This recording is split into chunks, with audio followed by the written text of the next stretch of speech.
carne tomou uma conotação muito falsa de que ela é muito importante para a dieta. E parece que ela tem propriedades mágicas que ninguém consegue descrever e na falta dela você vai ter uma deficiência irrecuperável em termos de saúde. Então a ideia aqui desse material, desse vídeo que nós vamos conversar agora, é simplesmente dissecar essa carne. Vamos ver o que tem dentro dela mesmo. E para isso eu usei as tabelas brasileiras, a tabela TACO, e eu usei, para os aminoácidos especificamente, a tabela do Departamento de Agricultura dos Estados Unidos. Então nós vamos comparar as carnes com os substitutos das carnes, que são os feijões.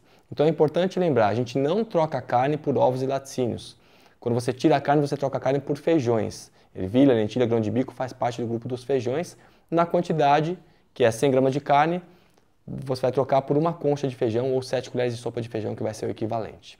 Então vamos ver o que acontece em termos comparativos quando a gente vai avaliar essa quantidade de substituição. Então vamos começar aqui pelo cálcio.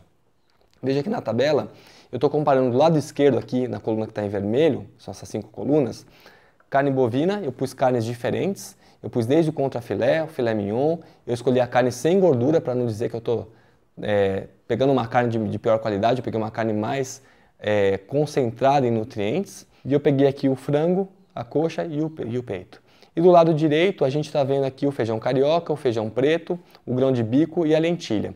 Aqui consta como cru porque é onde contém na tabela, mas eu já fiz a transformação para ser o equivalente dele a 190 calorias, que seria o grão cozido, que seria uma concha. Então veja só que o cálcio, aqui em cima a gente vê que a necessidade diária é em torno de 1000 miligramas, e a gente vê que os feijões têm muito mais cálcio do que as carnes.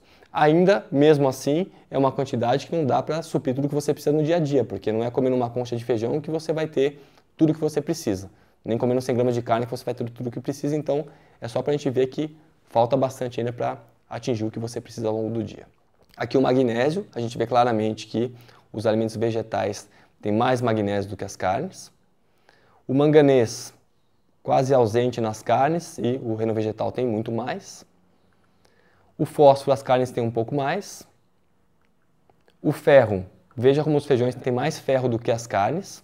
A gente já conversou anteriormente no capítulo sobre ferro, que tem a questão dessa proporcionalidade de absorção, que vai fazer com que essa quantidade maior, por mais que seja menos absorvida, tenha uma absorção igual no final. O sódio, as carnes têm muito mais do que os feijões. O potássio, os feijões têm muito mais. E o cobre, os feijões têm muito mais também. O zinco, as carnes têm mais. Então, de forma prática, a gente pode comparar feijão com carne dizendo que os feijões são mais ricos em cálcio, em magnésio, em manganês, em ferro, em potássio e em cobre.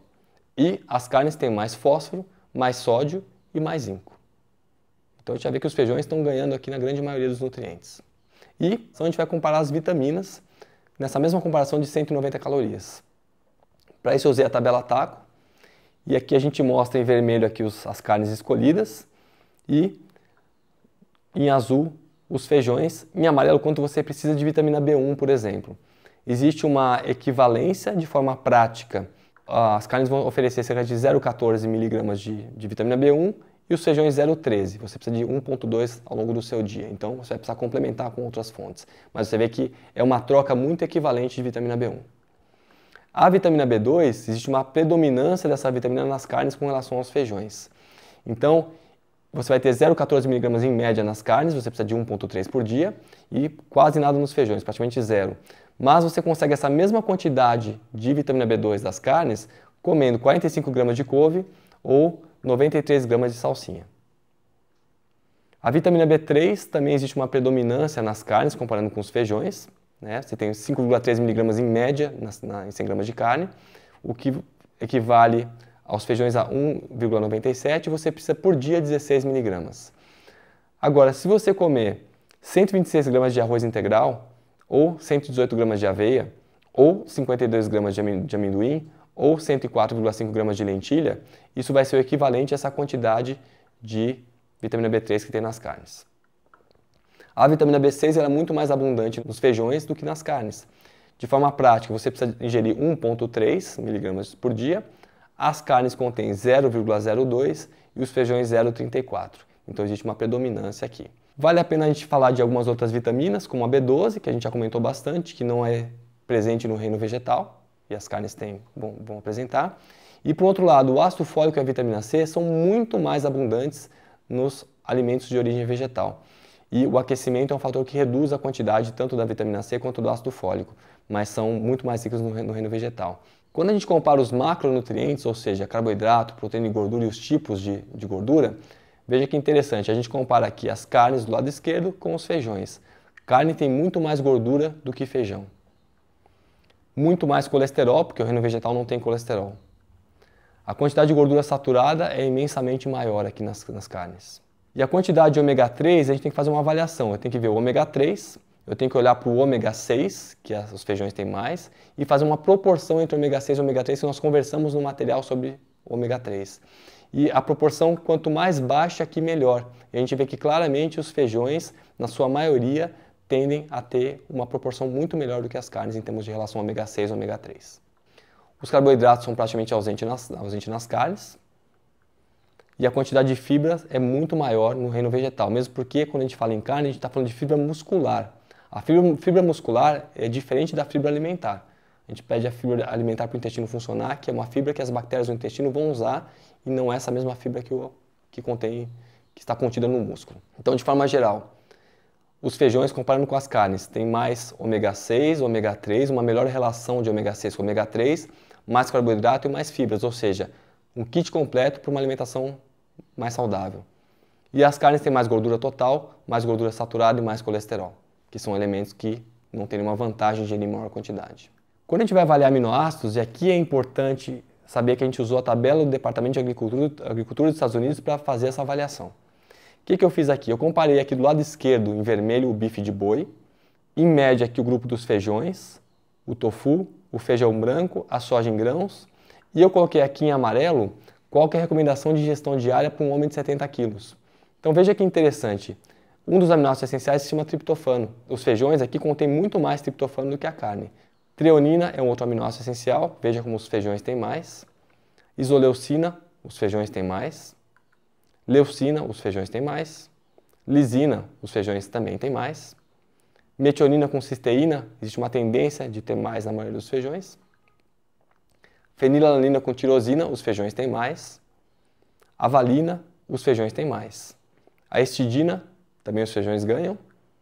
E, de forma simples, a gente pode dizer que os feijões têm muito mais aminoácidos essenciais do que as carnes. Então, é uma mentira dizer que falta algum aminoácido nos feijões. Não só não falta, como os feijões eles ganham em termos quantitativos do que as carnes. E se a gente for comparar alguns nutrientes de uma forma mais dinâmica, é interessante que nessa tabela eu mostro o que seria de recomendação de ingestão diária de carboidrato, proteína e gordura. Ou seja, de todas as quilocalorias que você ingere, cerca de 60% deveria ser na forma de carboidrato, está aqui em marrom, cerca de 30% como gordura, que está em amarelo, e pelo menos 10% aqui como proteína, que está em verde. Veja que interessante, do lado esquerdo aqui eu coloco a porcentagem existente nos feijões. Então os feijões têm cerca de 62%, quase 63% de carboidrato. Aqui em verde está a quantidade de proteínas, que dá em torno de 26%, e só 11,6% de gordura. E dessa gordura aqui embaixo eu mostro quanto dela é saturada, que é uma gordura que não é das melhores, monoinsaturada e poliinsaturada. E do lado direito tem uma comparação com a carne bovina. Veja só a diferença. Quando a pessoa come a carne bovina, ela está comendo metade dessas calorias como proteína e metade como gordura. E dessa gordura, praticamente metade ou mais, 52% dessa gordura, é a gordura saturada. Quando a gente compara os feijões com a carne de frango, isso é muito parecido. 51% da carne de frango, quase 52%, são oriundas de gordura. E essa gordura, em grande parte, é saturada, mas tem uma quantidade boa de monoinsaturada também. Comparando os feijões com a carne de peixe, o peixe tem cerca de 25% de gordura, e a gente já conversou anteriormente que a maior parte dessa gordura é gordura saturada também. Então, a gente tem uma composição muito interessante para se trocar, você tem ganhos quando você passa a usar uma alimentação com mais feijões. Então, de forma prática, a gente observa que comparando carne com os feijões ganham em termos de praticamente todos os nutrientes. As perdas, as menores concentrações, são principalmente do que a gente não quer. Gordura total, gordura saturada, sódio e de uma outra vitamina ou mineral que a gente consegue tranquilamente obter no reino vegetal. Então não existe nenhuma vantagem em usar a carne frente aos outros alimentos vegetais, porque ela não é a salvação da nossa nutrição e ela não traz alguns elementos em quantidades absurdamente altas que a gente não vai conseguir suprir ao retirar do cardápio.